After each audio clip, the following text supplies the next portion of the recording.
따스한 봄 기운이 완연한 3월의 어느 날, 민지는 그동안 어렵게만 느껴졌던 재무제표 공부를 드디어 끝마치고 좋은 회사를 고를 수 있다는 기대감에 한껏 부풀어 올랐습니다. 그녀는 주말 내내 수많은 기업들의 재무 상태를 끈질기게 뒤져가며 ROE가 높고 부채 비율은 낮으며 기업의 혈액인 현금 흐름이 원활한 종목들을 꼼꼼하게 분석했습니다. 드디어 민지는 중소전자부품 업체임에도 불구하고 재무제표상으로 완벽한 모습을 보여주는 철수전자라는 기업을 발견하고 마치 보물이라도 찾은 듯이 기뻐하며 환호성을 질렀습니다. 철수전자는 자기 자본 이익률인 ROE가 25%에 달하고 부채 비율은 50%, 당장 현금화 가능한 유동 비율은 200%라는 그야말로 흠잡을 데 없는 완벽한 건전성을 갖추고 있었습니다. 월요일 아침이 밝자 민지는 장이 열리는 9시에 맞춰 컴퓨터 앞에 앉아 철수전자의 주식을 즉시 매수하려 했지만 예상치 못한 고민이 그녀의 앞길을 막아섰습니다. 현재 주가는 10,000원인데 지금 당장 매수 버튼을 눌러야 할지 아니면 주가가 조금 더 떨어질 때까지 기다리는 것이 현명할지 판단이 서지 않아 막막했습니다. 좋은 회사를 선별하는 법은 배웠지만 정작 실전에서 가장 중요한 매수 타이밍을 잡는 기술이 부족하다는 사실을 깨달은 민지는 자신의 무지함에 깊은 한숨을 내쉬었습니다. 이는 마치 내부 인테리어가 훌륭한 최고의 집을 발견했지만 지금 당장 계약을 진행해야 할지 아니면 집값이 더 내려가기를 기다려야 할지 모르는 상황과 같았습니다. 그때 민진의 고민하는 모습을 지켜보던 회사 선배가 다가와 무엇을 도와줄지 물었고 민지는 좋은 종목을 찾았음에도 매수 시점을 결정하지 못하는 고충을 털어놓았습니다. 선배는 인자한 미소를 지으며 주가 그래프가 그려진 차트를 보라고 조언했고 복잡해 보이는 선들의 의미만 정확히 이해해도 매수 타이밍을 잡는 것이 쉬워진다고 말했습니다. 선배는 철수전자의 차트 화면을 띄웠고 그곳에는 빨간색과 파란색의 화려한 봉들이 캔들처럼 오르락내리락하는 모습과 함께 그 위로 여러 가닥의 선들이 그려져 있었습니다. 선배는 이 선들이 바로 이동평균선, 즉 영어로 Moving Average라고 불리며 최근 일정 기간 동안의 주가 평균을 선으로 연결한 아주 중요한 지표라고 설명했습니다. 5일 이동평균선은 최근 5일간의 주가 평균을 의미하며 21선은 최근 20일, 그리고 61선은 최근 60일 동안의 평균 가격을 나타내어 주가의 추세를 보여줍니다. 주가는 매일매일 시장의 상황에 따라 변동성이 크기 때문에 오늘의 가격만 봐서는 흐름을 파악하기 어렵지만 이동평균선은 이러한 소음을 제거하고 큰 흐름을 보여줍니다. 선배는 이해를 돕기 위해 체중계를 예로 들며 매일의 몸무게 변화에 일일비하기보다는 일주일의 평균치를 보아야 실제로 살이 찌는지 빠지는지 알 수 있다고 비유했습니다. 주가 역시 하루에 급등락에 휘둘리기보다는 이동평균선의 방향을 확인함으로써 현재 시장의 전체적인 심리와 가격의 흐름이 어디를 향하고 있는지 명확하게 읽어낼 수 있게 됩니다. 차트 위에 그려진 빨간색 5일선은 단기 추세를, 파란색 21선은 중기 추세를, 그리고 검은색 61선은 장기적인 추세를 나타내며 투자자들에게 각기 다른 시점의 힌트를 제공합니다. 민진이 구체적인 매수 시점에 대해 묻자 선배는 주가가 이동평균선 위에 있으면 상승 추세로, 아래에 있으면 하락 추세로 판단하는 것이 가장 기본적인 원칙이라고 답했습니다. 특히 주가가 하락을 멈추고 이동평균선을 힘차게 뚫고 위로 올라가는 순간은 추세가 반전되는 강력한 신호일 수 있으므로 매수 타이밍으로 고려해볼 가치가 충분합니다. 이동평균선은 주가의 평균적인 힘을 보여주는 동시에 앞으로 나아갈 길을 안내하는 나침반과 같아서 큰 흐름을 파악하려는 투자자들에게는 반드시 필요한 도구라고 할 수 있습니다. 선배는 차트 하단에 위치한 막대 그래프를 가리키며 단순히 거래되는 주식의 수량인 거래량뿐만 아니라 실제 움직이는 돈의 규모인 거래대금을 함께 보아야 한다고 조언했습니다. 거래대금은 거래량의 현재 주가를 곱한 값으로 시장에서 실제로 오가는 자금의 크기를 나타내며 투자자들이 얼마나 큰 확신을 가지고 베팅하는지를 보여주는 지표입니다. 예를 들어 철수전자의 주식이 오늘 10만 주 거래되고 주가가 10,000원이라면 거래량은 10만 주가 되지만 실제로 시장에 유입된 거래대금은 총 10억 원이 되는 원리입니다. 선배는 이해를 돕기 위해 시장에서 사과가 10,000개 팔린 것을 거래량이라 한다면 사과 1개당 가격을 곱해 총 매출액을 계산하는 것이 바로 거래대금과 같다고 비유했습니다. 사과 10,000개가 1,000원씩 팔려 1,000만 원의 매출이 발생한 것처럼 주식시장에서도 거래대금을 통해 해당 종목에 얼마나 거대한 자금이 쏠리고 있는지를 명확히 확인할 수 있습니다. 특히 주가가 비싼 대형주들은 거래되는 수량이 적어 보여도 주당 가격이 높기 때문에 실제 거래 대금은 중소형주보다 훨씬 거대할 수 있다는 점을 항상 염두에 두어야 합니다. 삼성전자처럼 주가가 높은 종목은 10만 주만 움직여도 150억의 돈이 오가지만 1,000원짜리 종목은 똑같은 10만 주가 거래되어도 고작 1억 원의 돈만 움직이는 셈이기 때문입니다. 따라서 단순히 거래량 막대기 높이만 비교할 것이 아니라 거래 대금을 통해 진짜 큰 자본이 이동하고 있는지를 파악해야 주가의 진정한 에너지를 읽어낼 수 있다고 강조했습니다. 거대한 거래 대금이 발생했다는 것은 기관이나 외국인 같은 시장에 큰 손들이 해당 종목에 개입하여 수억 원에서 수십억 원씩 자금을 집행했을 가능성이 매우 높다는 증거입니다. 평소보다 거래 대금이 몇 배씩 폭증하는 현상은 시장이 특정 재료나 뉴스에 강력하게 반응하고 있음을 뜻하며 수급의 균형이 한쪽으로 크게 기울고 있다는 중요한 신호입니다. 만약 거래 대금이 갑작스럽게 폭발하며 주가가 양봉을 그리며 상승한다면 이는 새로운 상승 추세가 시작되는 신호탄일 가능성이 높으므로 투자자로서 반드시 주목해야 할 구간입니다. 다만 거래 대금이 터졌을 때 무조건 매수하기보다는 당일의 캔들 모양과 주요 저항선 돌파 여부, 그리고 함께 발표된 공시나 뉴스의 질을 입체적으로 분석하는 안목이 필요합니다. 반대로 거래 대금이 크게 실리며 주가가 급락하는 경우에는 강력한 매도 물량이 시장을 압도하고 있다는 뜻이므로 추가 하락의 위험을 경계하며 매우 조심스럽게 접근해야 합니다. 민지는 거래 대금이 실제로 움직이는 돈의 규모이며 이것이 폭증할 때 시장의 진짜 변화가 시작된다는 핵심 내용을 잊지 않기 위해 자신의 투자 노트에 정성껏 기록했습니다. 설명을 이어가던 선배는 차트 위에 가로로 길게 평행선을 그으며 이것을 지지선이라고 불렀고, 주가가 이 가격대에 도달하면 대기 매수세가 유입되어 반등이 자주 나온다고 가르쳤습니다. 철수전자의 과거 차트를 살펴보니 주가가 9영원 근처까지 내려갈 때마다 신기하게도 더 이상 떨어지지 않고 다시 위로 솟구치는 모습이 반복적으로 나타나고 있었습니다. 선배는 바닥에 떨어진 탱탱볼이 바닥을 치고 다시 튕겨 올라오는 것처럼 주가에게 지지선은 더 이상 내려가지 않게 받쳐주는 든든한 바닥 역할을 하는 지점이라고 설명했습니다. 많은 투자자들이 해당 가격대를 저렴하다고 판단하여 적극적으로 사들이기 시작하기 때문에 주가는 하락을 멈추고 지지선에서 강한 힘을 얻어 다시 상승할 수 있는 동력을 얻습니다. 따라서 주가가 신뢰도 높은 지지선 근처까지 하락했을 때는 매수 타이밍을 잡기에 아주 유리한 힌트가 되며 여기서 다시 오를 확률이 상대적으로 높다는 것을 의미합니다. 하지만 만약 이 든든했던 지지선이 깨지고 주가가 아래로 뚫려버린다면 이는 투자자들의 공포를 자극하여 패닉 셀링이 나올 수 있으므로 매우 위험한 경계 신호로 받아들여야 합니다. 선배는 이번에 차트 위쪽에 또 다른 수평선을 그으며 주가가 올라가려 할 때마다 매도 물량이 쏟아져 막히는 구간인 저항선에 대해 설명하기 시작했습니다. 저항선은 마치 주가에게 단단한 천장과도 같아서 아무리 높이 뛰어오르려 해도 이 가격대에만 오면 번번이 매물의 압박에 밀려 하락하게 되는 심리적 한계선을 의미합니다. 철수전자의 사례를 보면 12영원 부근만 가면 주가가 어김없이 밀렸는데 1월과 2월에도 이 가격을 찍고 하락한 것을 통해 12영원이 강력한 저항선임을 알 수 있습니다. 선배는 이런 저항선이 생기는 이유를 과거에 그 가격대에서 주식을 샀다가 가격이 떨어져 손해를 보고 있던 이른바 물려있는 사람들이 많기 때문이라고 명쾌하게 짚어주었습니다. 고점에 물려 고생하던 투자자들은 주가가 다시 본전인 12영원 근처까지 올라오면 본전이라도 찾겠다는 심리로 팔아치우기 시작하며 강력한 매도벽을 형성하게 됩니다. 따라서 저항선 근처는 단기적인 매도 타이밍을 잡는데 매우 유용한 힌트가 되며 여기서 주가가 다시 밀릴 가능성이 크다는 점을 항상 염두에 두고 대응해야 합니다. 하지만 만약 주가가 이 두꺼운 저항선을 거래량과 함께 강력하게 돌파한다면 이는 천장이 뚫리는 것과 같아 13영원, 14영원까지 추가 상승이 이어질 수 있는 아주 긍정적인 신호입니다. 물려있던 사람들의 매물이 모두 소화되고 위쪽이 열리는 순간이므로 저항선 돌파 시점에 과감하게 매수에 가담하는 추격 매수 전략도 차트 분석의 중요한 기법 중 하나입니다. 민지는 지지선 근처에서는 매수하고 저항선 근처에서는 매도하되 만약 이 선들을 돌파하거나 이탈할 때는 정반대의 시각으로 접근해야 한다는 핵심 원칙을 깔끔하게 정리했습니다.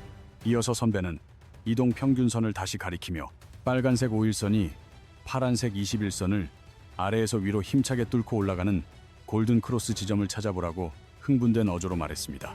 골든 크로스는 단기 이동 평균선이 장기 이동 평균선을 돌파하여 상승하는 현상으로 5일선이 21선을 뚫거나 21선이 61선을 상향 돌파할 때를 통칭하여 부르는 이름입니다. 단기 평균이 장기 평균을 넘는다는 것은 최근의 주가 상승 속도가 이전보다 훨씬 빠르게 가속화되고 있다는 뜻이며, 이는 곧 강력한 매수세가 시장을 주도하고 있음을 증명합니다. 선배는 마라톤을 비유로 들어 일주일간의 평균 속도가 지난 한 달간의 평균 속도를 앞질렀다면 이는 선수의 속도에 확실한 가속이 붙어치고 나가는 증거라고 쉽게 설명해 주었습니다. 이처럼 골든 크로스는 주식시장에서 가장 대중적으로 활용되는 매수 타이밍 신호 중 하나이지만, 선배는 모든 크로스가 항상 성공하는 것은 아니라는 점도 잊지 않고 경고했습니다. 잠깐 뚫는 척하다가 다시 고꾸라지는 가짜 골든 크로스에 속지 않기 위해 선배는 진짜와 가짜를 구분할 수 있는 자신만의 소중한 분석 노하우를 민진에게 조심스레 전수했습니다. 그것은 바로 이동평균선의 기울기를 확인하는 것인데, 선들이 옆으로 누워있을 때보다는 위로 고개를 빳빳하게 들고 있을 때 발생하는 크로스가 훨씬 강력한 힘을 발휘합니다. 즉, 이동평균선 자체가 우상향하고 있는 상태에서 나오는 골든 크로스는 성공할 가능성이 훨씬 높으며, 이는 상승하려는 관성이 이미 작용하고 있는 상태이기 때문입니다. 특히 거래량이 대폭 늘어나면서 골든 크로스가 동시에 발생한다면 이는 강력한 매수세가 실질적으로 유입되었다는 확증이 되어 더욱 높은 신뢰를 가지고 매수를 결정할 수 있습니다. 반대로 선배는 차트의 다른 부분을 가리키며 빨간색 5일선이 파란색 21선 아래로 뚫고 내려가는 불길한 지점을 보여주었는데, 이것이 바로 죽음의 교차라 불리는 데드 크로스입니다. 데드 크로스는 단기 이동 평균선이 장기 이동 평균선 밑으로 떨어지는 현상으로 최근 주가가 빠르게 하락하고 있음을 나타내어 많은 투자자들이 강력한 매도 신호로 받아들입니다. 데드 크로스가 발생했다는 것은 최근의 가격 흐름이 장기적인 평균보다 훨씬 빠르게 무너지고 있다는 뜻이며, 이는 곧 추세가 하락으로 반전되는 강력한 매도 신호입니다. 선배는 데드 크로스의 위험성을 무시하고 무작정 버티다가는 자칫 손실이 걷잡을 수 없이 커질 수 있으므로 자신만의 명확한 손절 라인을 정해두는 것이 중요하다고 경고했습니다. 이어서 선배는 차트 아래에 유난히 길게 솟아오른 막대 그래프를 가리키며 평소보다 10배 이상 거래가 폭증한 거래량 급등의 날을 유심히 살펴보라고 조언했습니다. 선배는 평소 100명이 오던 식당에 갑자기 0명의 손님이 몰린 것과 같다며, 이는 맛집으로 소문이 났거나 연예인이 방문하는 등 무언가 거대한 이슈가 터졌음을 의미한다고 비유했습니다. 주식시장에서도 거래량이 터진다는 것은 기업의 실적이 대폭 개선되었거나 대규모 계약 체결, 혹은 반대로 치명적인 악재가 발생하는 등 시장이 특정 정보에 격렬하게 반응하고 있다는 증거입니다. 특히 거래량 급등과 함께 주가가 가격 제한폭까지 치솟는 상한가를 기록한다면 이는 매우 강력한 매수세가 붙은 것으로 해석되어 향후 추가적인 상승을 기대할 수 있는 긍정적인 신호입니다. 하지만 반대로 거래량이 폭발하면서 주가가 급락하여 하한가에 근접한다면 이는 시장을 지탱하던 세력들이 한꺼번에 빠져나가는 강력한 매도세의 신호이므로 각별한 주의가 필요합니다. 선배는 거래량이 평소의 3배 이상 터지며 주가가 오르기 시작하는 지점을 일단 눈여겨보라고 말하며, 그것이 새로운 상승 흐름이 시작되는 골든 타이밍일 수 있다고 덧붙였습니다. 다만 거래량 수치만 보고 덥석 매수하는 것이 아니라 반드시 왜 거래가 터졌는지 관련 뉴스나 공시를 확인하여 그 상승의 배경이 타당한지 분석하는 습관을 들여야 한다고 강조했습니다. 선배는 화면 상단에 적힌 52주 최고가 13영원과 최저가 7영원이라는 수치를 보여주며, 이는 지난 1년 동안 주가가 움직인 가장 넓은 가격의 범위를 나타내는 지표라고 설명했습니다. 1년은 총 52주로 구성되어 있기에 52주 신고가를 경신했다는 것은 최근 1년 중 가장 비싼 가격을 돌파했다는 뜻이며, 이는 주가에 매우 강력한 상승 에너지가 축적되어 있음을 의미합니다. 신고가를 뚫고 올라가는 종목은 위쪽의 매도 물량이 적어지는 구간에 진입하기 때문에 상승 모멘텀이 한층 더 강화되어 예상보다 훨씬 큰 추가 상승으로 이어지는 경우가 많습니다. 최근에 매수한 사람들 대부분이 수익 구간에 있기 때문에 본전 심리로 인한 매도 압박이 현저히 줄어들고 더 높은 수익을 기대하는 매수세가 계속 유입되어 천장이 없는 상승을 보여주기도 합니다. 반대로 주가가 52주 신저가를 뚫고 내려간다면 이는 최근 1년 중 최악의 가격이 되었다는 뜻이며, 투자자들에게 극도의 공포감을 심어주어 매도가 매도를 부르는 경계 신호가 됩니다. 신저가 이탈은 바닥이 보이지 않는 하락의 시작일 수 있으며, 공포가 확산되면서 투매 물량이 쏟아질 가능성이 크기에 섣부른 물타기보다는 추세가 진정될 때까지 기다리는 것이 현명합니다. 선배는 오히려 신고가를 뚫는 강력한 종목을 매수 타이밍으로 잡는 공격적인 전략도 유효하다고 조언하며 추세가 살아있는 종목에 무서운 힘을 믿어보라고 권했습니다. 선배는 차트를 더 확대하여 빨간색과 파란색의 막대들이 양초 모양처럼 생겼다고 해서 이름 붙여진 캔들 차트에 대해 설명하며 이 봉 하나하나에 투자자들의 심리가 녹아있다고 했습니다. 차트의 봉 하나는 하루 동안의 가격 움직임을 나타내며 아침 9시의 시가보다 장 마감 시점인 종가가 더 높을 때를 상승을 의미하는 빨간색 양봉으로 표시합니다. 반대로 시가보다 종가가 더 낮게 형성되어 가격이 떨어진 채로 마감된 날은 하락을 의미하는 파란색 음봉으로 표시하며 이는 해당 거래일의 매도세가 더 강했음을 보여줍니다. 봉의 길이가 길면 길수록 해당 날의 가격 변동폭이 컸으며 에너지가 강력했음을 의미하므로 장대 양봉은 강한 상승의 의지를, 장대 음봉은 강한 하락의 기운을 상징하는 중요한 단서가 됩니다. 캔들 위로 솟은 윗꼬리는 고점의 매도 압력을, 아래로 뻗은 꼬리는 저점의 매수 지지를 뜻하며 투자자들의 치열한 심리적 흔적을 보여주는 중요한 단서가 됩니다. 전날 종가와 당일 시가 사이에 공백이 생기는 갭 현상은 밤사이 발생한 강력한 이슈로 인해 투자자들이 특정 가격대에 흥분하며 주문을 넣을 때 발생합니다. 갭 상승은 시장의 강력한 매수세를, 갭 하락은 공포에 질린 매도세를 상징하지만 벌어진 공간은 추후 가격 움직임에 의해 다시 메워지는 갭 메우기 현상이 자주 일어납니다. 주가가 일정 구간의 지지선과 저항선 사이에 갇혀 옆으로 횡보하는 상태를 박스권이라 부르며 이는 시장이 다음 방향성을 결정하기 전 에너지를 응축하는 구간입니다. 박스권 상단을 돌파하면 새로운 상승 추세의 시작으로, 하단을 이탈하면 추가적인 하락의 신호로 해석하며 이 지루한 구간이 끝나는 시점이 가장 큰 기회가 됩니다. 선배는 박스권을 돌파할 때 반드시 평소보다 많은 거래량이 실려야 진짜 돌파라고 강조하며 거래량이 없는 돌파는 다시 박스 안으로 돌아오는 속임수일 확률이 높다고 경고했습니다. 박스권의 기간이 길수록 이후 터져나오는 방향성의 힘은 더욱 강력해지는데 이는 마치 압력밥솥에 김이 오래 모일수록 폭발력이 커지는 원리와 매우 유사합니다. 저점과 저점을 연결하여 우상향하는 선을 그으면 상승 추세선이 되며 주가가 이 선 위에 머무는 한 에스컬레이터를 탄 것처럼 안정적인 상승 흐름이 유지되는 것으로 봅니다. 반대로 주가가 상승 추세선 아래로 이탈하는 것은 에스컬레이터에서 굴러떨어지는 것과 같은 위험 신호이므로 투자자는 즉시 경계태세를 갖추고 리스크 관리에 돌입해야 합니다. 하락 추세에서는 고점들을 연결한 우하향 선을 그리게 되는데 주가가 이 하락 추세선을 위로 돌파하는 순간은 길었던 하락이 끝나고 반등이 시작되는 중요한 변곡점이 됩니다.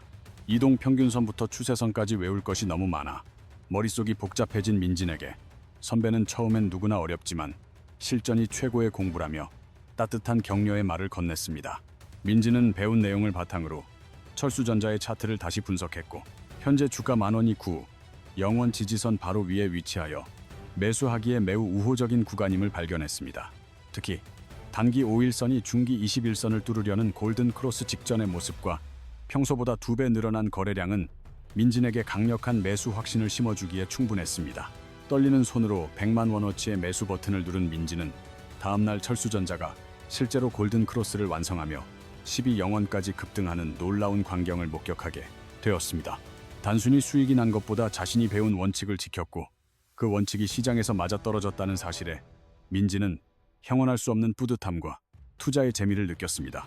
재무제표로 우량한 기업을 선별하고 차트로 최적의 매수 타점을 잡는 두 가지 무기를 장착한 민진은 이제야 진정한 투자자의 길에 들어선 것 같아 자신감이 넘쳤습니다. 민진은 이동평균선으로 추세를 파악하고 지지선과 저항선으로 매매 시점을 결정하며 거래량 급등과 캔들 패턴으로 시장 심리를 읽는 핵심 내용들을 노트에 일목요연하게 정리했습니다. 차트의 언어를 이해하게 된 민진이었지만 시장에는 여전히 배울 것이 많았고 특히 쏟아지는 정보 속에서 진짜 기회를 포착하는 눈을 기르는 것이 다음 과제로 남았습니다. 다음 시간에는 복잡한 뉴스 기사와 공시 속에 숨겨진 세력들의 의도와 진짜 정보를 구별해내는 비법을 통해 정보의 바다에서 승리하는 법을 알아볼 예정입니다. 주린이 탈출을 향한 민진의 도전은 계속될 것이며 올바른 지식과 원칙이 함께한다면 누구나 시장의 거친 파도를 이겨내고 성공적인 투자를 할 수 있을 것입니다.